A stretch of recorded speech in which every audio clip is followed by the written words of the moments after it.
start gravitational potential energy of chapter number 8 gravitation of standard 11 NCERT base. Okay, so first we note down the topic. Gravitational potential energy. Okay, so first we discuss the gravitational potential energy, and in the topic the one word is already known, the potential energy. First we discuss about the potential energy. What is the potential energy? The potential means in position. Potential means you can take as a position. Okay, means that an object, the change of position of an object, so change its potential energy. इसकी कोई भी object अगर position में changes होगा तो उसके लिए potential energy भी क्या होगी, चेंजेस होगा. पोटेंशियल एनर्जी की अगर बात करें, पोटेंशियल एनर्जी के हमारा फॉर्मूला होगा U = mgh. ठीक, तो उसी के लिए अगर हम जैसे मान लेते हैं ये हो गया हमारा सरफेस. सरफेस पे हमने क्या कंसीडर किया हुआ है, कोई एक बॉक्स रखा हुआ है. ठीक है, सरफेस पे हमने क्या कंसीडर कर लिया, कोई एक बॉक्स पुट किया हुआ है, और बॉक्स के लिए अगर हम देखें तो इस बॉक्स के लिए हाइट क्या हो जाएगी, h = 0. ये हमारा क्या हो गया, ग्राउंड सरफेस हो गया.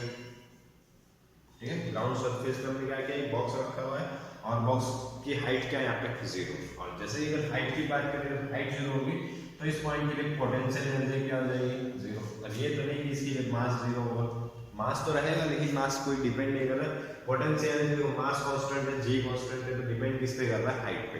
इसकी हाइट की वैल्यू अगर 0 हो रही है तो पोटेंशियल एनर्जी क्या होगी, 0. हाइट की वैल्यू अगर हम क्या कंसीडर करें, मैक्सिमम कंसीडर करें.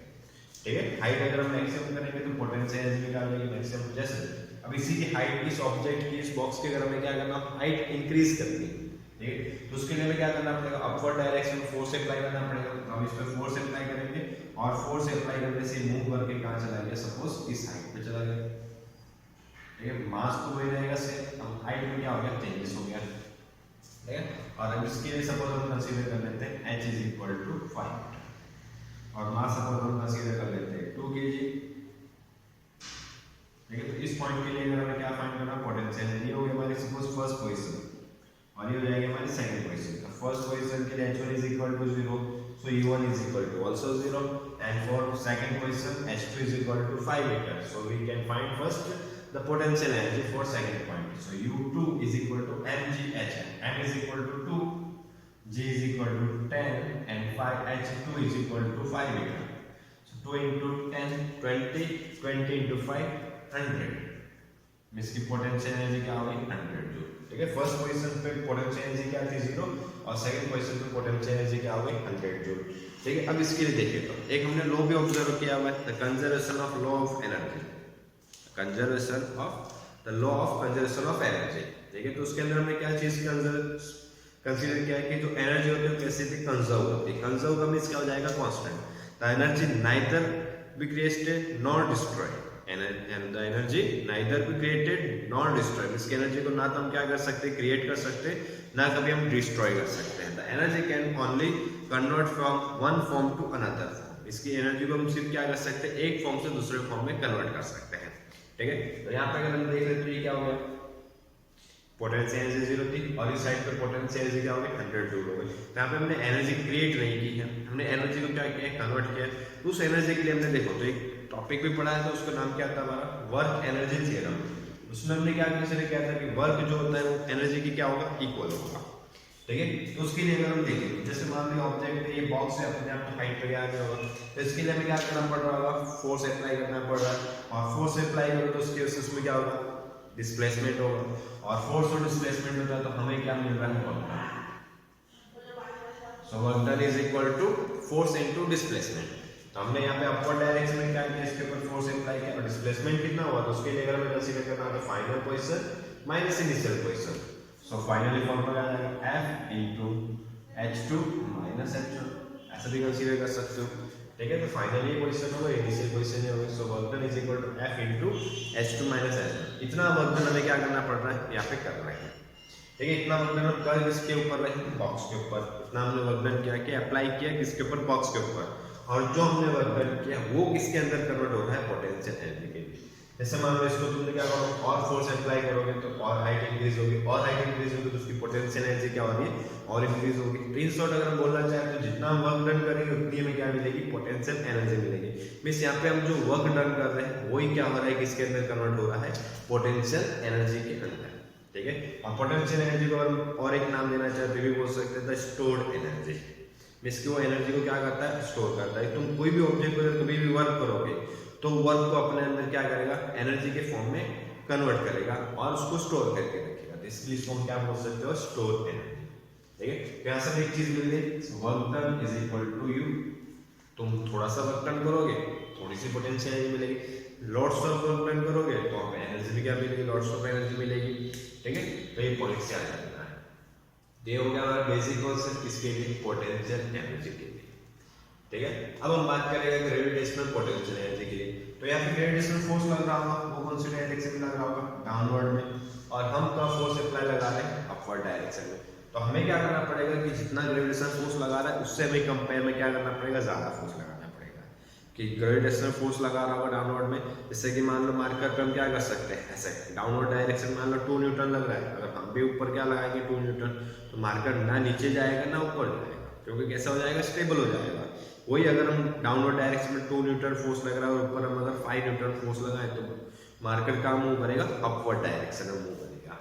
ठीक है, तो ये चीज रहेगी। अब इसके लिए देखें हमें कौन सी डायरेक्शन फोर्स लगाना है, ग्रेविटेशनल पोटेंशियल, ग्रेविटेशनल फोर्स की ऑपोजिट डायरेक्शन में और उससे ज्यादा होना चाहिए। ठीक है, ये चीज याद रखना।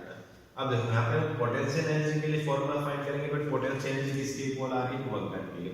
तो इस शॉर्ट हमें फाइंड क्या करना है, वर्क डन करेंगे और लास्ट में वर्क डन की जगह पर क्या पुट कर देंगे, यू।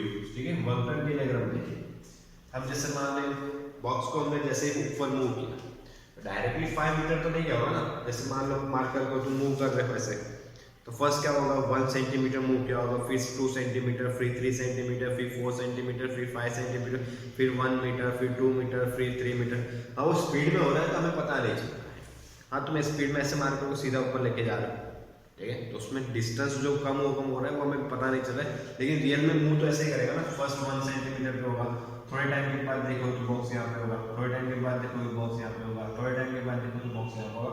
तो ये जो मूव कर रहा है 1 सेंटीमीटर, 2 सेंटीमीटर, 3 सेंटीमीटर, डिस्प्लेसमेंट तो क्या हो रहा है, स्मॉल हो रहा है ना, फिर सबको टोटल कितना मूव कर रहे हैं, 5 मीटर।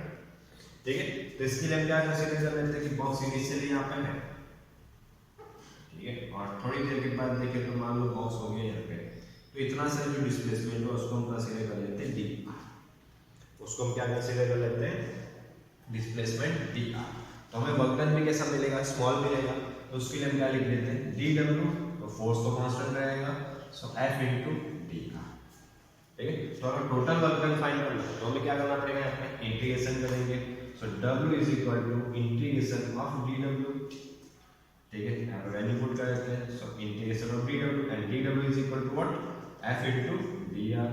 और यहाँ पर हमने क्या बोला कि हमारा फोर्स क्या लेंगे, ग्रेविटेशनल फोर्स में, ग्रेविटेशनल फोर्स तो लगाना चाहिए, उससे ज्यादा लगाना है, तो पहले हम उसके लिए फाइंड कर लेते हैं कम से कम इतना फोर्स तो होना चाहिए, तो उसको हम स्टेबल कर सकते हैं। उससे जैसे ही ज्यादा फोर्स लगाएंगे तो क्या करने लगे, अपवर्ड डायरेक्शन में मूव करना स्टार्ट कर देगा।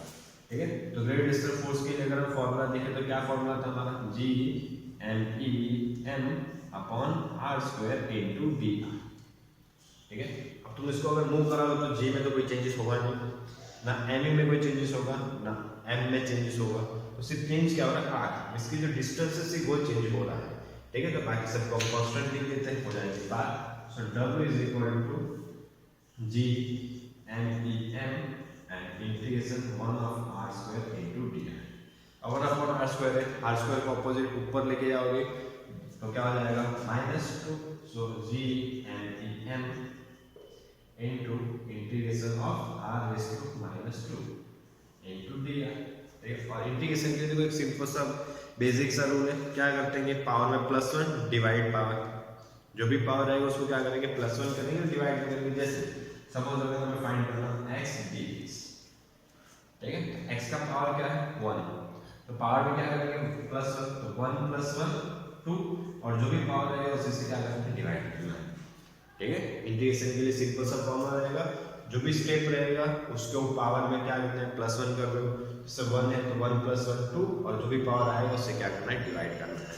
ठीक है, तो वही कॉन्सेप्ट यहाँ पे हम अप्लाई करें तो W के लिए हमारा फॉर्मूला आ जाएगा W is equal to G M E N. अब इंटीग्रेशन के लिए अगर हम देखें सो r रेस टू -2 + 1 और क्या करना है उसी से डिवाइड करोगे -2 + 1। ठीक है, अब इसको सॉल्व करते हैं, अब इसको सॉल्व करो तो -2 + 1 -1 और डिनोमिनेटर में -2 + 1 क्या आ जाएगा -1। ठीक है, तो अब ये -1 क्या हो जाएगा मल्टीप्लाई जैसे गाउस ओपन करो तो फाइनल इक्वेशन आएगा जी एम ई एन -2 + 1 और -1 इसके साथ हो गया मल्टीप्लाई, फिर हो गया -जी एम ई एम और -2 + 1 ये हो जाएगा r रेज़ टू -1 और -1 है उसको हम वापस कहाँ लेके जा सकते हैं डिनोमिनेटर में। तो वर्क डन के लिए हमारा फाइनल फॉर्मूला आएगा -G M E N upon r -1 था डिनोमिनेटर में आएगा तो क्या हो जाएगा प्लस और इस वर्क डन के लिए हम क्या लिख सकते हैं पोटेंशियल एनर्जी। ठीक है, तो देखो पोटेंशियल एनर्जी के लिए हमारा फॉर्मूला क्या आ गया U is equal to -G M M upon r। अब देखो यहाँ पे एक साइन आ रहा है नेगेटिव साइन क्यों आ रहा है क्योंकि हम ग्रेविटेशनल फोर्स की क्या कर रहे हैं ऑपोजिट डायरेक्शन में फोर्स अप्लाई कर रहे हैं। ग्रेविटेशनल फोर्स के ऑपोजिट डायरेक्शन में फोर्स अप्लाई कर रहे हैं, इसकी वजह से क्या आएगा नेगेटिव आएगा। ठीक है, और देखो इसको याद रखना तो जैसे फोर्स के लिए हमारा फॉर्मूला क्या G M E M upon r square की जगह तुम सिर्फ क्या कर दो r कर दो तो किसके लिए जाएगा पोटेंशियल एनर्जी और r स्क्वायर कर दो स्क्वायर कर दोगे तो इसके लिए फोर्स फॉर्मूला आ जाएगा फोर्स के लिए फॉर्मूला आ जाएगा। ठीक है, सिंपल सी थियरी है, कोई ज्यादा नहीं है और बहुत से इससे क्वेश्चन बनते हैं, नीट और जेडब्ल्यू में भी काफी क्वेश्चन इससे आते हैं। ठीक है, तो आराम से इसका एक बार स्क्रीनशॉट ले ले और ये फॉर्मूला याद रखना है, फॉर्मूला के काफी न्यूमेरिकल्स होते हैं।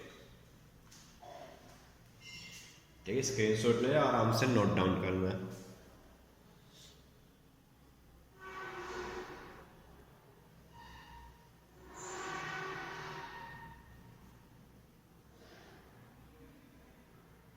ओके, वीडियो देखने के लिए थैंक यू और पसंद आया तो सब्सक्राइब ज़रूर करना।